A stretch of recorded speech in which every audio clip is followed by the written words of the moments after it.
For the past 12 months, Israel has engaged in military operations across the Middle East.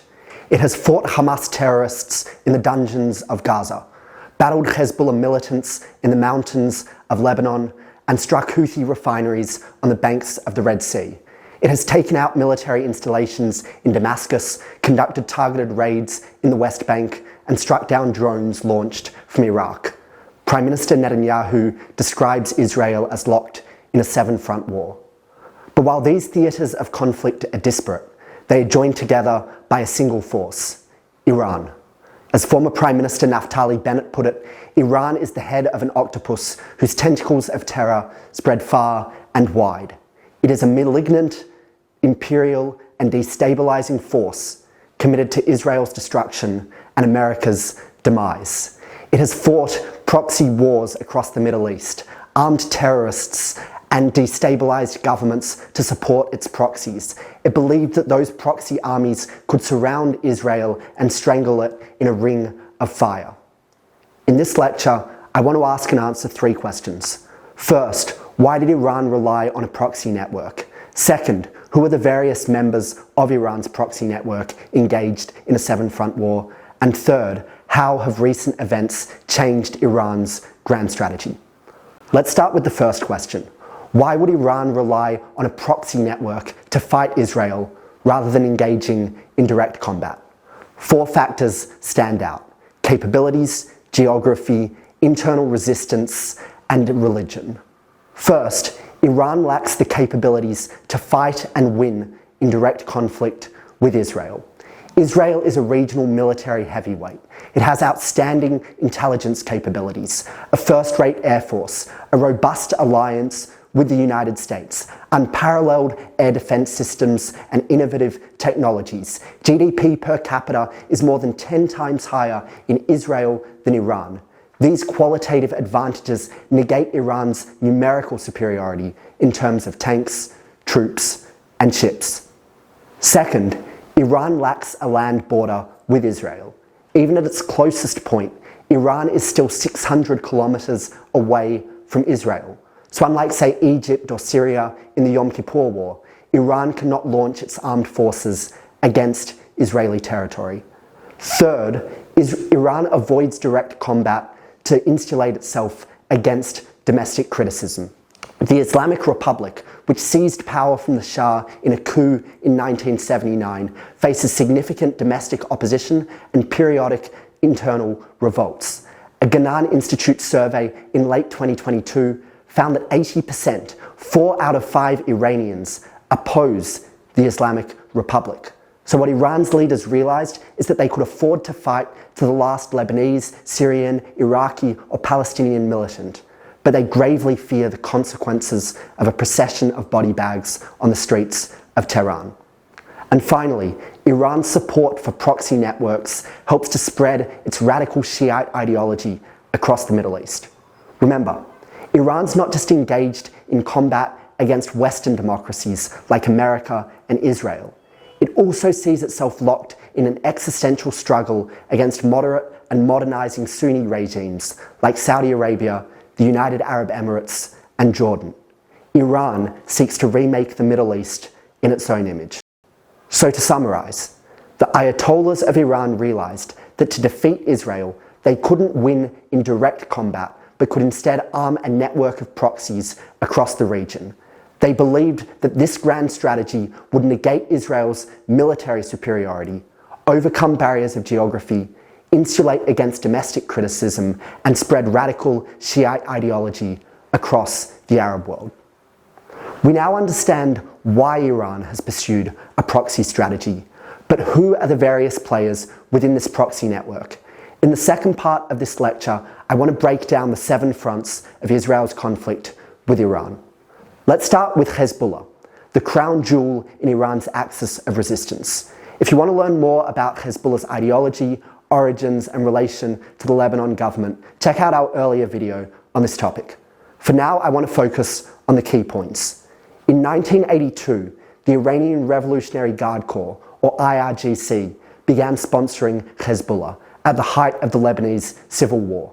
It supported Hezbollah's attacks on the American embassy and marine barracks in Beirut in 1983, which killed over 300 American service members. It backed Hezbollah suicide attacks on the Israeli embassy and Jewish community center in Buenos Aires in the 1990s, which left over 100 civilians dead. And it enabled Hezbollah to defy UN Security Council resolutions 1559 and 1701, which required, respectively, Hezbollah's disarmament and disengagement from southern Lebanon.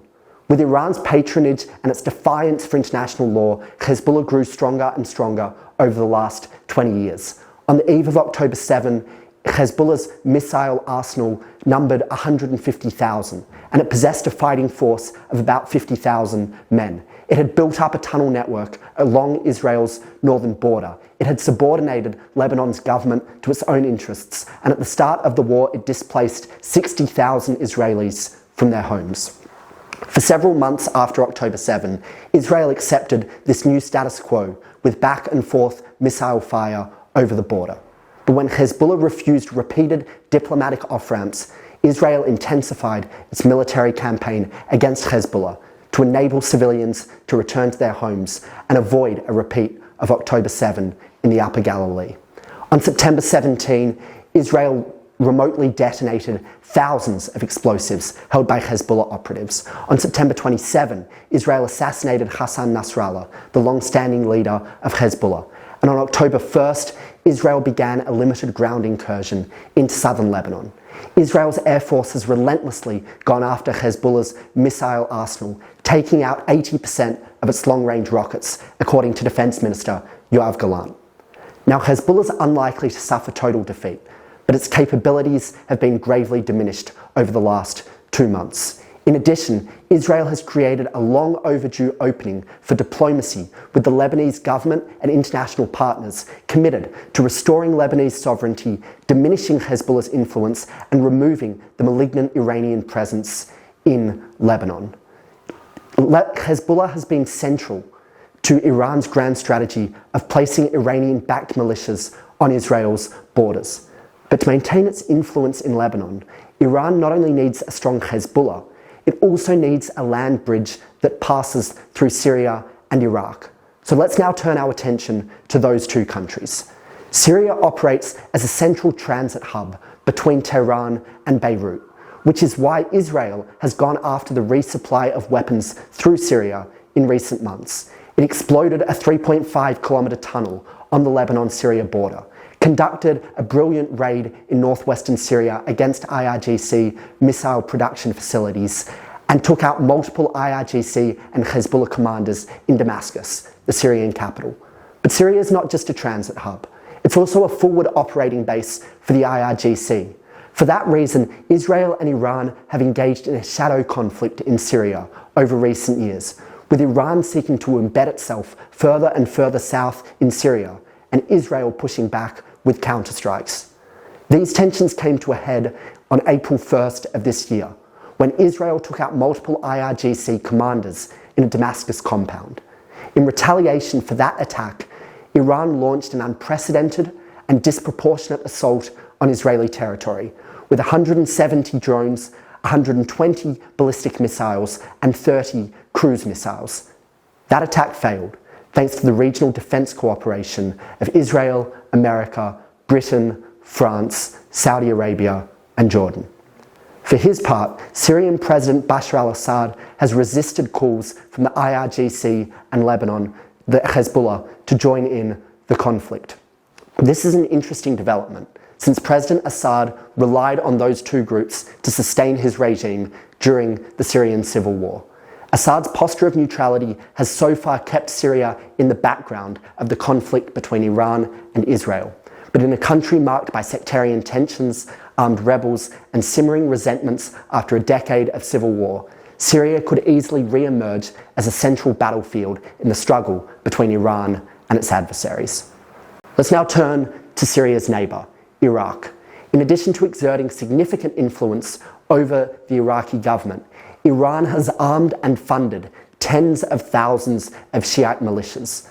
Since October 7, these militants have operated under the umbrella term of Islamic resistance in Iraq, which includes several US-designated terrorist organizations such as Kataib Hezbollah.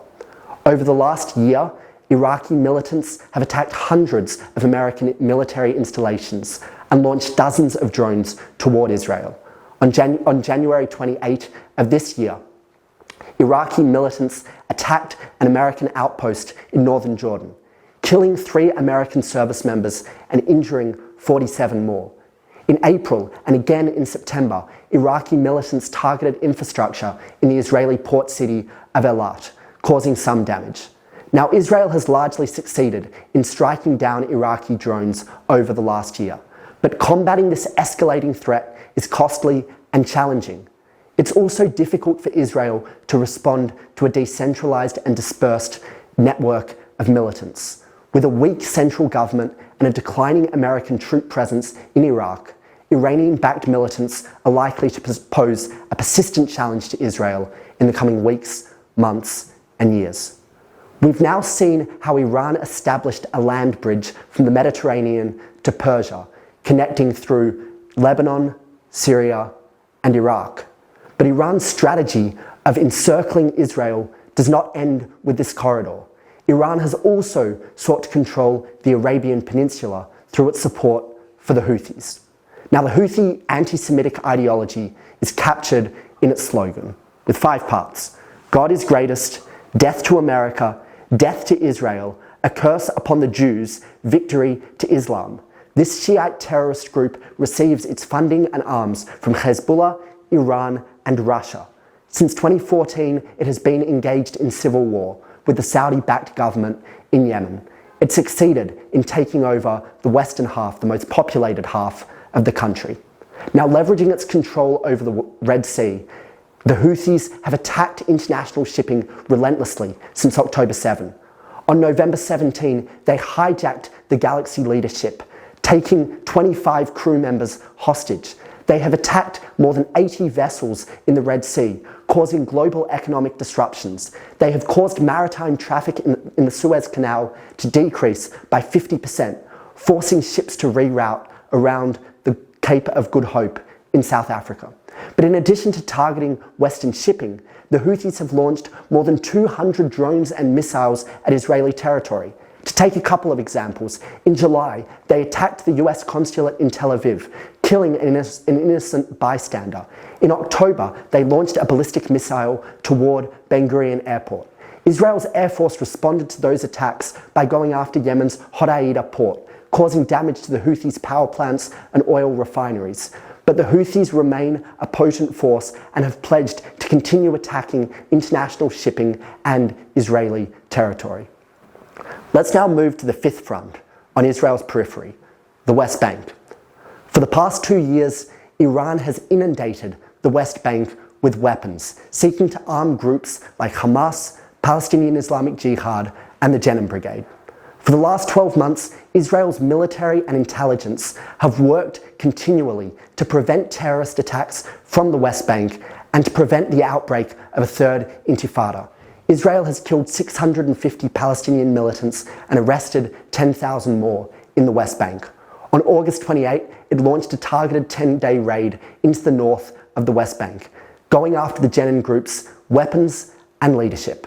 That was the biggest raid in the West Bank in more than 20 years. But the militarization of the West Bank doesn't just affect Israel's security interests, it also threatens to undermine Jordan, Israel's neighbor and partner since 1994. In a country that is 60% Palestinian, Jordan's pro-Western monarchy is very vulnerable to internal radicalization and external arms from Iran. In parliamentary elections held in September, the Muslim Brotherhood-aligned Islamic Action Front received most of the vote. So Israel needs to be concerned about the emergence of a new front on the east bank of the Jordan River.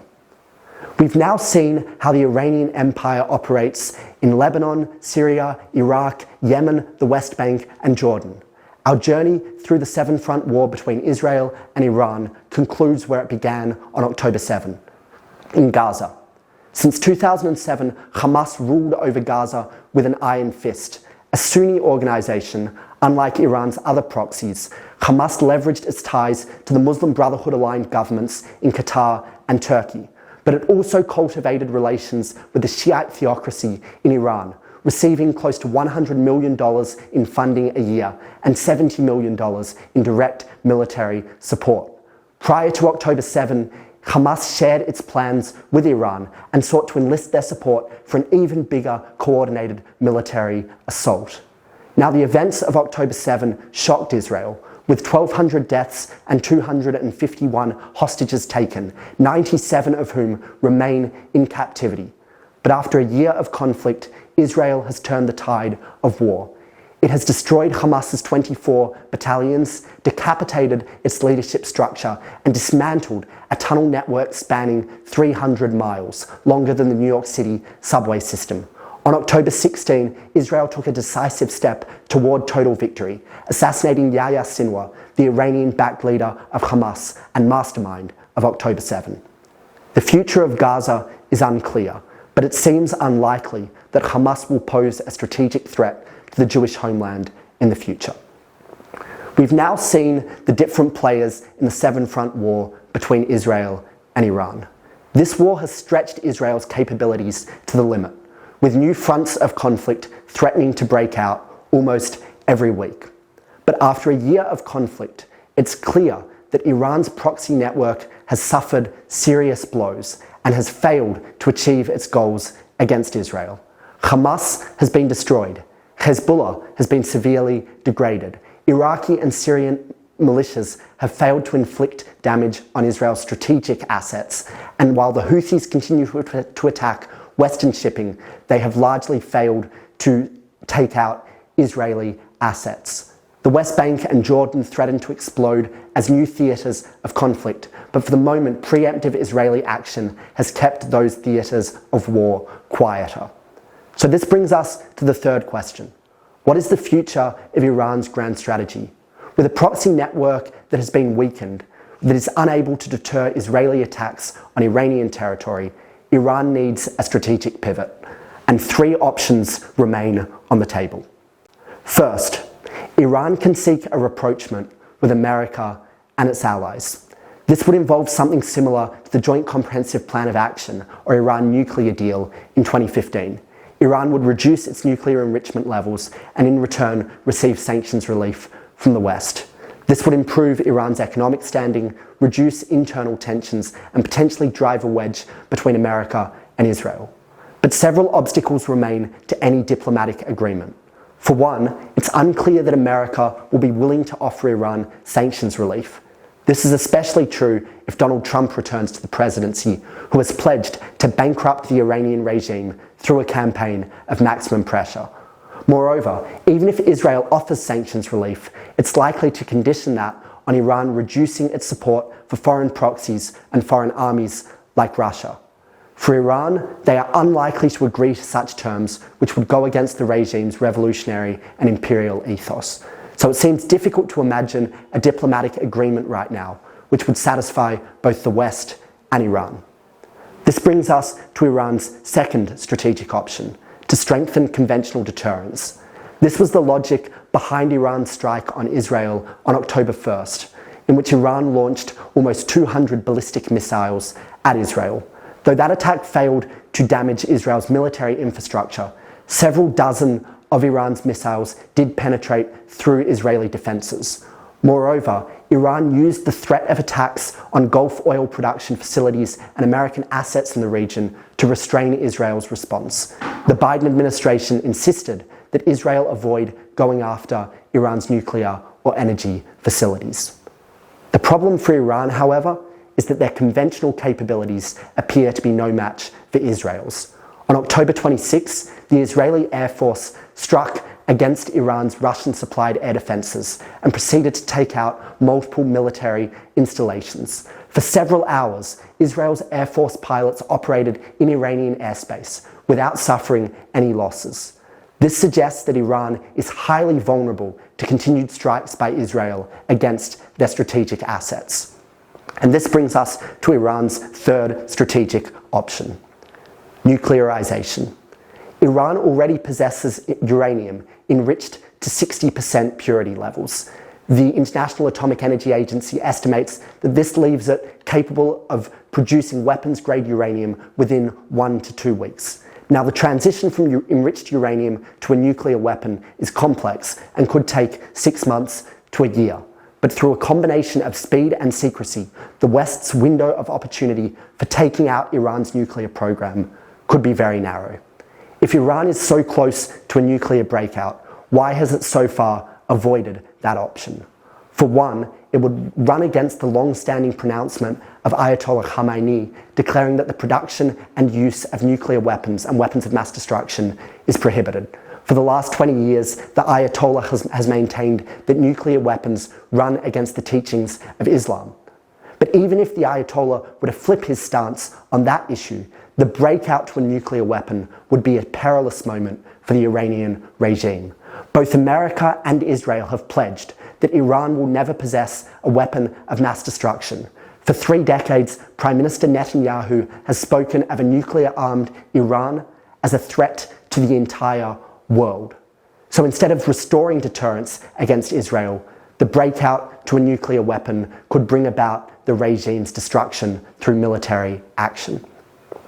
For the past 4 decades, Iran relied on a strategy of proxies to surround and strangle Israel.